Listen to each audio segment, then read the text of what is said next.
Hello? You look lost. Can I help you? I come with a warning. What?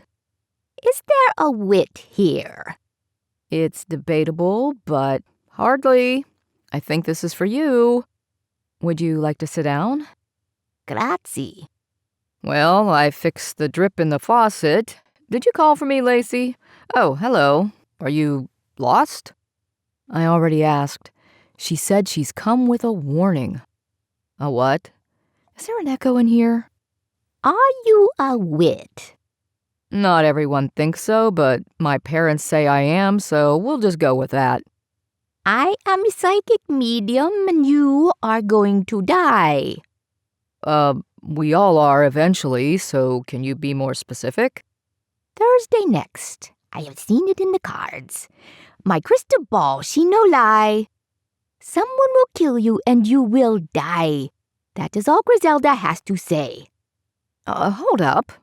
You can't just waltz in here and drop a bombshell like that and walk away without further explanation. What gives? If your name is Hardley Witt, you are going to die next Thursday. That is all Griselda knows. I have seen a vision. Blood, blade, big mess. Where are you going? Griselda only warns, does not advise. Ciao. Jeepers creepers, what the hell was that? The nerve of some people. You know what? I bet this is Morelli's idea of a joke. Fella, that is one ugly woman. Did you see that getup? She looks like one of those carnival fortune tellers ready to steal people's money with a promise of contacting some long-dead relative. She looks like someone's Nona who drank the last of the Chianti. What did she say? Blood, blade, mess, or something? That doesn't sound like Morelli's kind of a prank. Putting axle grease on your steering wheel? Sure, but not that. Could it be someone else playing a joke on you?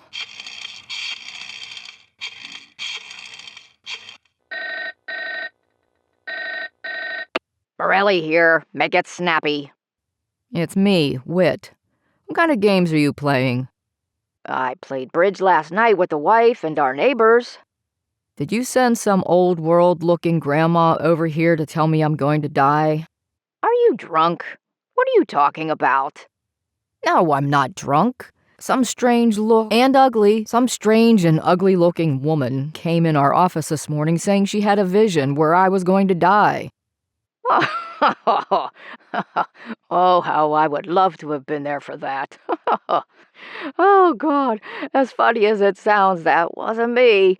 I might put gum on the end of your pool cue, but I wouldn't put that much effort into any practical joke. Don't have the time.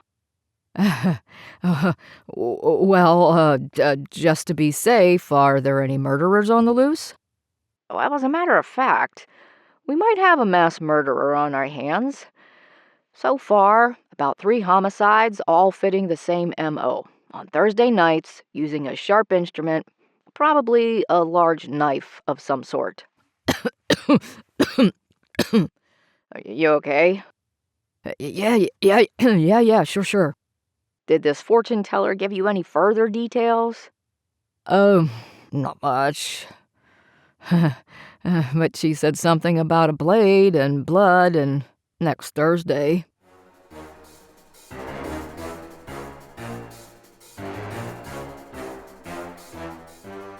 As hard as he tried to hide it, Hardley was bothered by this psychic fortune teller person. Maybe if Morelli hadn't said anything about a murderer being on the loose, he could have put it out of his mind in an instant, but it got stuck there. Thankfully, we had an afternoon filled with potential clients coming into the office one right after another, so it kept him preoccupied. But once 5 o'clock rolled around, he began to fret. I suggested we go out to dinner at our favorite Greasy Spoon to take his mind off things. I'll ask you what we ask every potential client. Any known enemies? I was a cop. I arrested some, testified against some, helped put some away, so no, I don't have any known enemies. Look, I'm not like Nick Charles from The Thin Man, where I make friends with all the criminals I put away. You don't have to get fresh with me, chum. I'm on your side, remember? I don't mean to take it out on you, but it's not every day that some total stranger, okay, maybe the woman is a loony, comes into your office and tells you you're going to die next Thursday. Yeah, that is pretty specific. These people are usually vague and mysterious. So, now what? I don't know. I guess I'll have to watch my back until next Friday. Can I make a suggestion? Of course. Why don't you take a train to Chicago and stay with my family for a week? It's baseball season, right? Just started. Well, take a vacation. Stay with my brother. Go to Wrigley Field or whatever that place is called and see your Bear Cubs play ball. It's just the Cubs. I know. I'm just poking fun. I can call him tonight if you want. I'll think about it. Then, is there anyone else who would play a trick on you like this? Let me think. I don't owe anyone money. I haven't made anyone angry lately except Fred Harris, but it wasn't our fault his future son-in-law turned out to be a meatball. So, no, I can't think of one person. Okay, think about the Chicago thing. You know what? Now that I think about it, there's my buddy Reggie, who I play pool with on occasion. He's always clowning around. I do owe him some money. $10, I think. I bet this is his way of getting back at me. Well, let's pay the check and head out.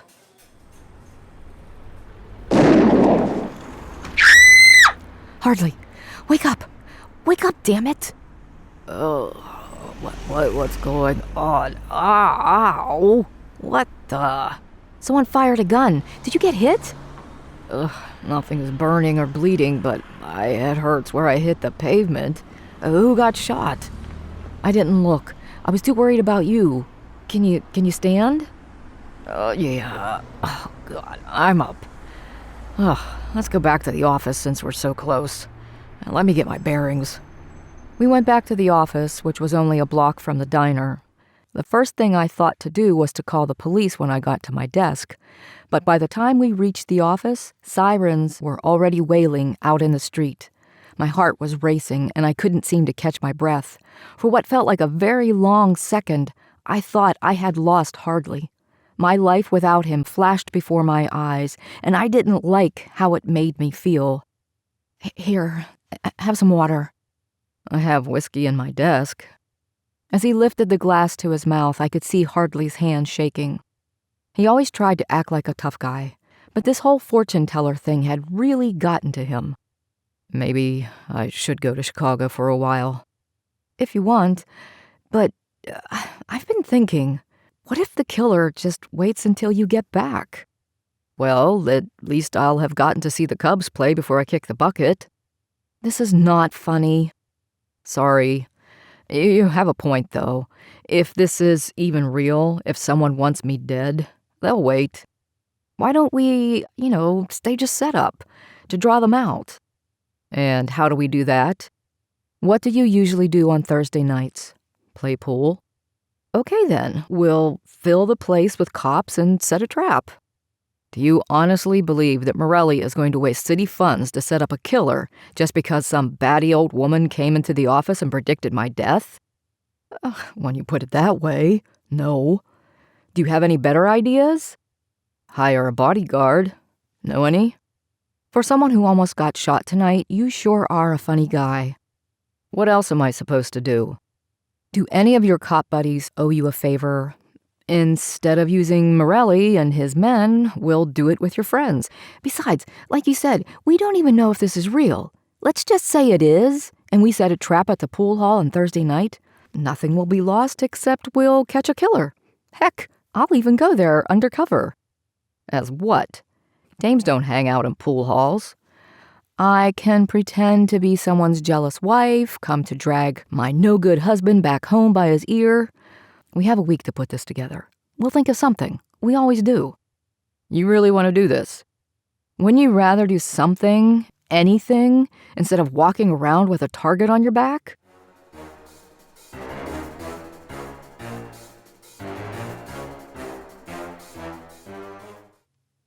The gunshot turned out to be an exploded aerosol container.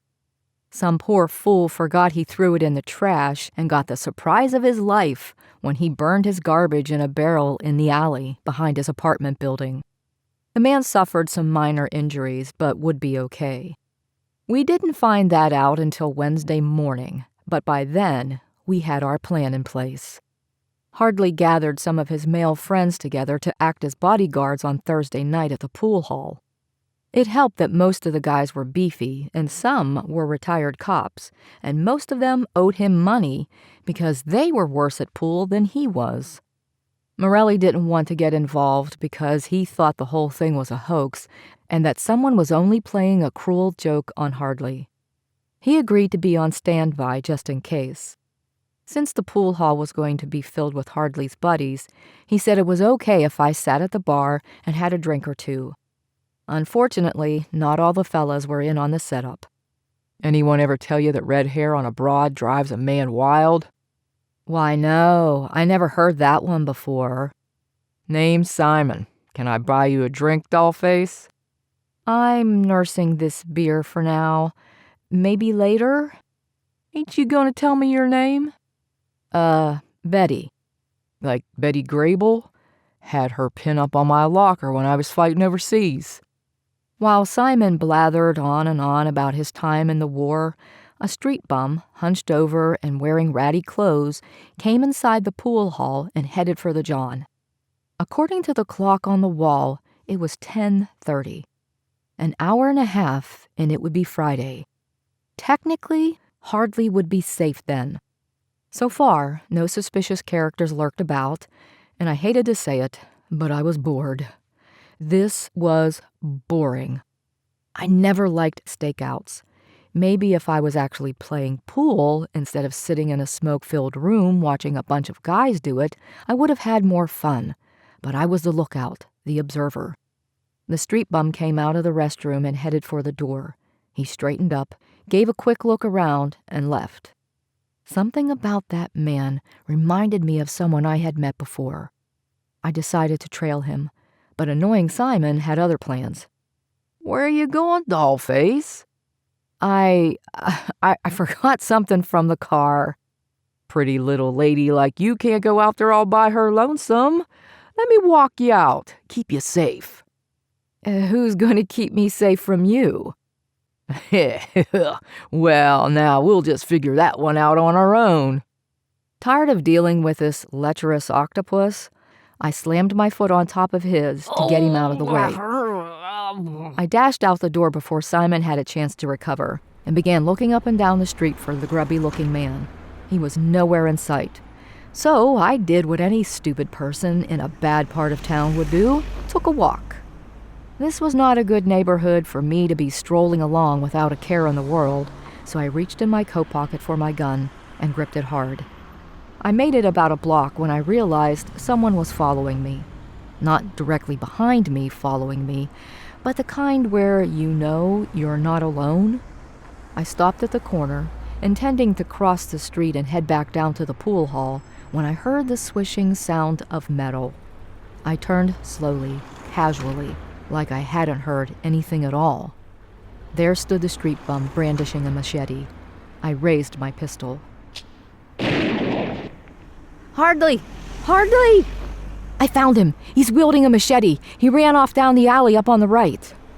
Come on, fellas. Split up, but be careful. Did you hit him, Lacey? It's too dark to see for sure.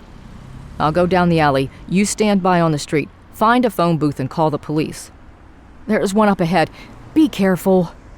As I raced toward the phone booth, I could hear the other men shouting, saying he's over here. No, he's over there. My hands shook as I dialed the operator. Operator, get me the police. I couldn't catch my breath and stumbled for words as I told the cops what was going on and where it was happening. They would send someone right away, they had said. I hung up the phone and ran back down the street to find Hardley and the guys. The whole time, all I could think about was Hardley. If the prediction was real, this meant I could lose my partner. Considering the street bum had a sharp object on him, like Morelli said the mass murderer was using, this was more than a prediction. This was the real thing. Hardley could die. I headed down the alley just in time to see the swinging blade shining under a street lamp and Hardly jumping out of the way before falling to the ground. Not sure of my target, I fired my gun in the air. The man ran off between two buildings. Simon, the man who kept hitting on me in the pool hall, took off after him. I followed. Simon was fast on his feet and was able to chase the man down, kicking his feet out from under him, tripping the both of them. The man's machete flew across the alleyway and got lodged under a dumpster. The street bum, or whoever he was, recovered quickly and socked Simon square on the nose and ran off yet again. Simon fell over backwards like a plank of wood and moaned. I saw where Street Bum was going and trekked back down the alley to cut him off on the main drag. The street bum limped out to the corner. It looked like I might have clipped him on his shin. It slowed him down at the very least. As the man leaned over and put his hands on his knees to catch his breath, I pressed myself against the buildings and sneaked up behind him. He raised his head, scowled at me, and started to run off. Knowing he was injured, I raced up behind him and shoved him into the street.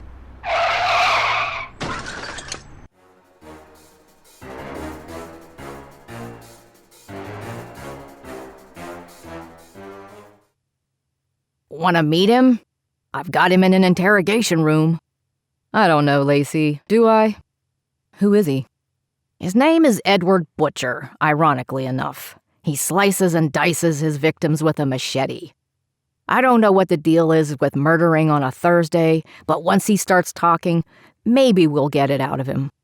He's a former actor, a chameleon, and dresses up as different characters and taunts his potential victims.